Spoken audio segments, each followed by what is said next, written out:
হরি রাধে রাধে। রোদ ঝলমলে আবহাওয়া। আশা করি ভালো আছেন বন্ধুরা। আমরো মুকুল এসে গেছে, এই দেখুন, দেখা যাচ্ছে, দেখুন। খিচুড়ি বানাচ্ছি, মুগ ডাল, গোবিন্দভোগ চাল, সবজি আছে আলু, টমেটো, শিম, বিনস, মটরশুঁটি, ধনেপাতা, বাঁধাকপি, এসব আছে।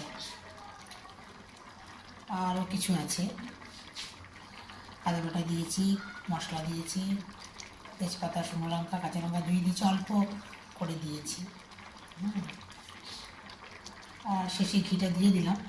একটু জলটা মরলে ভালো। অনেক সময় অনেকে জল জল খিচুড়িও খায়, তো আমি একটু জলটা মানে কমানোর চেষ্টা করছি আর কি। এরকম হয়ে গেছে, ঢাকা দিয়ে দিলাম, এক্ষুনি বন্ধ করে দেবো। ভালো থাকবেন বন্ধুরা, আনন্দে থাকবেন, সুস্থ থাকবেন এবং শান্তিতে থাকবেন। শান্তিতে থাকাটা হচ্ছে সব থেকে বড় কথা। ফুরফুরে